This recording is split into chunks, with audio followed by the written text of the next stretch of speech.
He says, how long is the day of judgment, which is 50,000 years?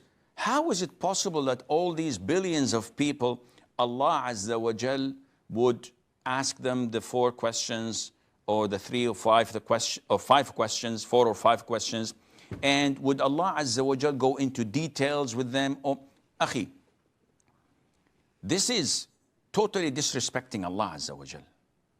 To think for a moment that Allah cannot ask the trillions of humans and animals and birds and fish and ants and viruses and bacteria and everything that Allah created that we can tell, and things that we do not even know about, to think that Allah is not capable of doing that is an insult to Allah. First of all, if you want to really ask a question of this category or of this caliber, how could Allah create all of this? And I always give this example, this eye that we see through, so magnificent that even the best of technologies could not manufacture something to replace it with blind people.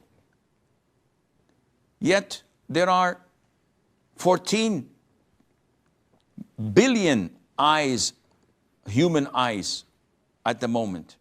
And there are billions in the making in the mother's wombs. And Allah Azza wa Jal made all of this.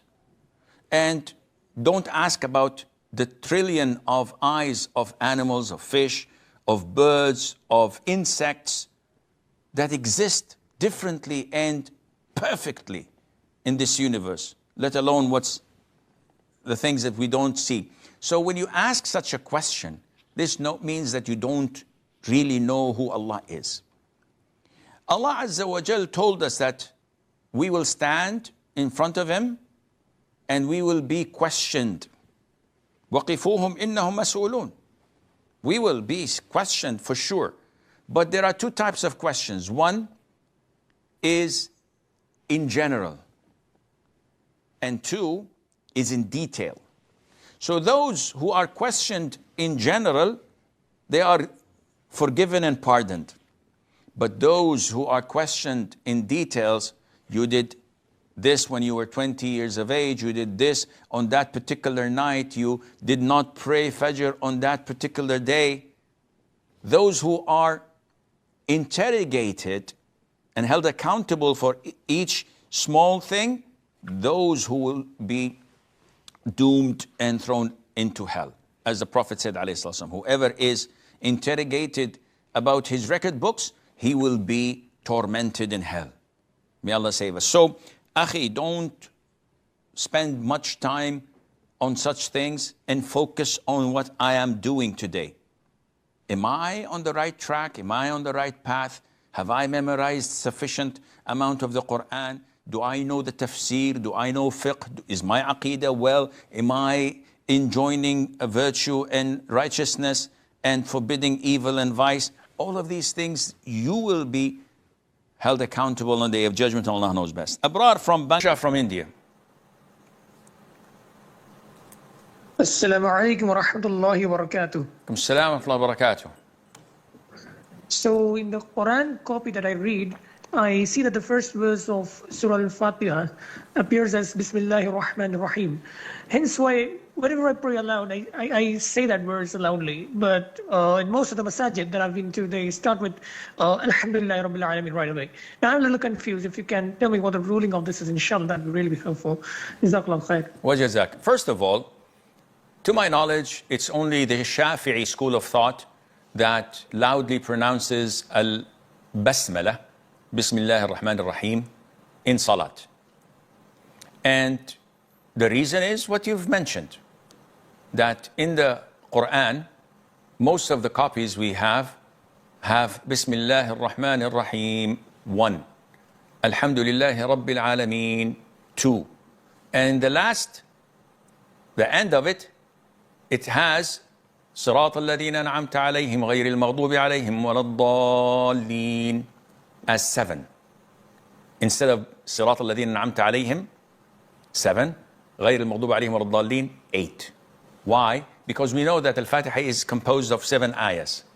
So how to include Al-Basmala if we don't do that? This is an issue of dispute. The most authentic opinion is what the vast majority of scholars say, and that is according to the Sunnah. What is the Sunnah? The Prophet ﷺ led the prayer in Medina from day 1 till the day he died.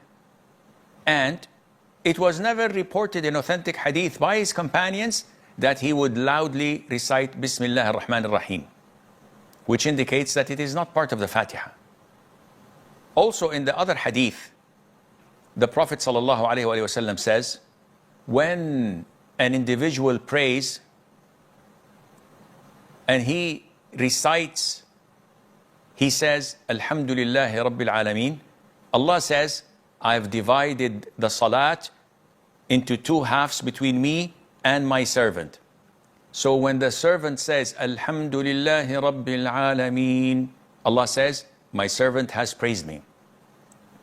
And it was not mentioned when my servant says, Bismillah ar-Rahman ar-Rahim, which means that the Fatiha starts with Alhamdulillahi Rabbil Alameen. So what's Bismillah ar-Rahman ar-Rahim?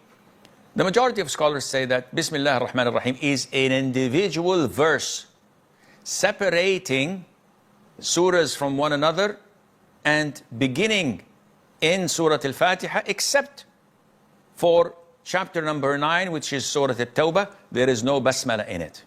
All others have an individual separator, which is Bismillah ar-Rahman ar-Rahim.